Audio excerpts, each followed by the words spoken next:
大家好，歡迎大家收睇周一長談呢個節目，我係你嘅節目主持姚永安。咁我同大家討論嘅話題咧，就主要有兩部分嘅。第一個部分咧就係中國同埋加拿大嘅一啲關係。第二樣嘢咧就想講下啲移民政策嘅一啲議題。咁啊，好高興今日請到呢個嘉賓咧，就係我哋溫哥華 Kingsway 選區嘅國會議員 Davies 戴維斯。How are you? I'm fine, thank you. Welcome to our show. Thank you for having me. Yeah, a lot of people realize that you recently launched a campaign to seek for a 10 years visa for Canadian travelers to China. Can you tell us more about that? Yes, we're very excited about it.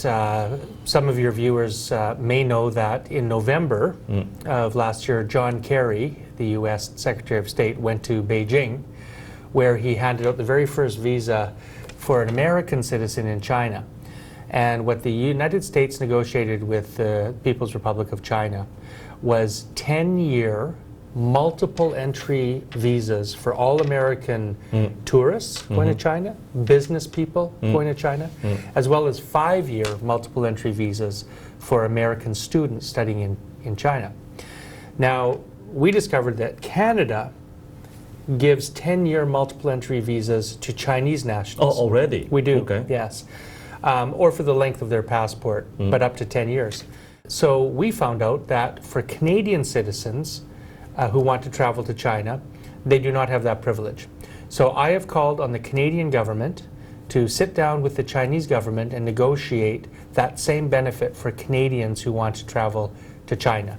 10-year multiple entry visas for business people, for tourists and family members, and 5-year multiple entry visas for students. And we're just getting a fabulous response to that proposal. So far, how's the response in Canada, especially, well, because this is not a Canada decision, this is a China decision. Any feedback from China? Yes, I've had meetings with local Chinese leaders, a lot of the associations downtown, and we had a meeting with Lu Fei, the Consul General in Vancouver. And she made it very clear to us that the Chinese government is very open to negotiating this with the Canadian government. And the response has been overwhelming. I've put out a petition. I think I'm the only MP in Canada who has put out a petition to Canadians, and we're getting thousands of people signing these. When Parliament opens next week, well, next week that'll be the first, the last week of January, depending when the show airs, I'll be introducing those petitions in Parliament, and I'll be calling on the government to start negotiations as soon as possible. You know, right now, if you're a businessman in Seattle, you can go to China as many times as you want, like that, if you need to for a business opportunity or to correct a problem with a customer. But a Canadian business person in Vancouver cannot. So there's a real disadvantage for business people and for tourism, for cultural exchanges, for families that simply want to go back and forth easily. This is very popular.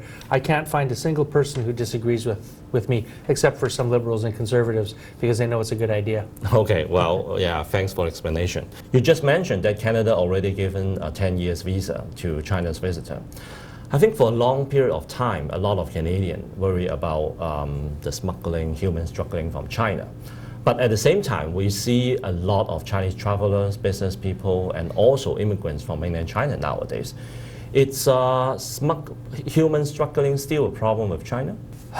You know, I think it's a question of emphasis. I've been watching this file for close to 7 years, and you know, there are some problems with immigration. There are some cases of marriage fraud. There are some cases of human smuggling, but in my experience, that's a very tiny percentage of the immigration story. I would say 99% of people in the immigration system are honest, hardworking people, legitimate people. There's business people in Canada and China who want to facilitate trade. There's students who want to study. There's families that want to reunite with their family members. There's tourists. That's the real story of tourism. And you know, I think Canadians, we want to have a strong system. We want to have a fair system. Nobody wants to see anybody abusing the Canadian immigration system. But I think We really should be focusing on the success stories in our immigration system and not worried so much about those very, very few number of cases of abuse. We should crack down on those cases of abuse and be very firm with them, but really the story of immigration is one of success. Now I just want to turn and say that I think the Conservatives like to bring up these stories of abuse and fraud to draw attention away from the fact that they have completely failed Canadians in our immigration system. The Canadian immigration system is unfair, it's getting more expensive, it's slow, and it's not serving Canadian business people, families, tourists, cultural exchanges. It's a mess. And that's why the Conservatives want to divert people's attention away from that. The real story of the immigration system is a story of failure of the Conservatives, who have been in power for 9 years. They've had almost a decade to fix this system, and it's not working. Well, you actually jumped into my next question already, but still I'd like to hear more from you, because you have been watching the immigration file for some years. And of course, during that time, we heard a lot of the huge, drastic immigration policy changes again and again. Well, from a general Canadian perspective, are we seeing a better system or a worse system now? Well, there's no doubt we're seeing a worse system. And you know, immigration is vital to Canada. It's important for our economy. It's important for our society. Canada is a nation of immigrants, and we're competing with other countries in the world for the best and the brightest around the world. So getting it right is important. The immigration system today in 2015 is slower than it was 8 years ago. It's more expensive than it was 8 years ago, and it's more unfair than it was 8 years ago. That's the legacy of the Conservatives. I'll give you an example. Why is it unfair? Well, I'll give you an example. They made changes to the Citizenship Act, as an example. Now, you would think that a country would want to have a policy that would make it easier for people who have emigrated to a country to obtain their citizenship. People that want to vote, people that want to obtain a Canadian passport, they want to participate as good Canadians. You'd think we'd want to facilitate that. The Conservatives have increased the fee for citizenship by 530%. From $100 a few years ago to $530 per adult. Oh, really? Yes. Oh, wow. They have increased the length of time you have to live in Canada before you can apply. So before you had to be here for 3 years out of 5 years, now it's 4 years out of 6 years. They've increased the language requirements. So they've made it more expensive, longer, and more difficult for people to obtain citizenship.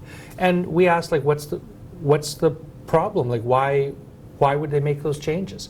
Well, the only reason is because they can't process the long lineup of people, and so they're just trying to get people out of the line. So a family of 4 that's immigrated to Canada would cost them over $1,700 to apply for citizenship. We have cases in our office where people are waiting up to 15 years before they can obtain citizenship in this country. And you know, that's just not serving our country. It's made it unfair. You know, I'll also switch to an issue that I think is of interest to every Canadian, and that is the Conservatives have brought in changes that create a 2-tier citizenship in our country, where there's a difference between a citizen who was born here and a citizen who is naturalized, who has been born somewhere else. In my opinion, and in the NDP's opinion, a citizen is a citizen is a citizen. We should be equal. There should be no difference between a citizen born in Fort McMurray and a citizen born in Beijing. They're both Canadian citizens. But under the Conservatives, they can strip a person of their citizenship for a number of reasons. They can strip them if they come to believe that the person never intended to be a resident of Canada. That could be very subjective. Sure. Opinion of one official. Absolutely. And here's the difference. I was born here. Yeah. I can go live in Beijing for the next 25 years if I want. Yeah. And I can live and work there and never come back to Canada. And they cannot strip me of my citizenship. But you, for instance, who were born in Hong Kong, you're a Canadian citizen. If you start spending a lot of time outside of Canada, they might come to the conclusion, some official, that you didn't intend to reside here. So now you're vulnerable. Refugees who have come to Canada, if the country that they fled suddenly becomes democratic 20 years down the road, they're at risk of being deported. People with dual citizenship are vulnerable to being deported to their country, whereas someone like me who doesn't have dual citizenship, I can't be. And here's the worst thing of all. You can actually be stripped of your citizenship and deported without even having the opportunity to appear in person and make your case. It can be an official in the immigration department who does that. And that is, I think, outrageous. It's unfair. It's not fair to those millions of Canadians who are good citizens who are born elsewhere. And this is what the Conservatives have done to our system. But from what you just mentioned, so does it mean that, say, if an immigration official make a decision that a person should be stripped of his or her passport, citizenship right, then there is no appeal process? There is no automatic right to state your case in person before that tribunal, no. But, well, that's absurd, because right now, say, if you are a refugee claimant or even you're immigrant applicant, if you disagree with some of the decision of the official, you can file a petition or you can file it to the federal court. Yes. For appeal. Well, and see, that's the difference. It used to be that each person, as a matter of right, they had the right to challenge that decision and file a petition in court, and nobody could stop that. They had automatically the right to have that decision reviewed by a court. That's what the Conservatives have changed. There no longer is an automatic ability of someone to petition the courts. Some people will be able to, but it's not a matter of right anymore. And you have to ask yourself, what's the purpose of that? You know, something as important as citizenship should never be taken from anybody without the full hearing and the full overview of a court that is standing in appeal over a decision of a political official. OK， 好啦，當然我哋呢一節咧就講到呢度，下一節翻嚟咧，我同阿Don Davies 咧繼續講下呢個話題。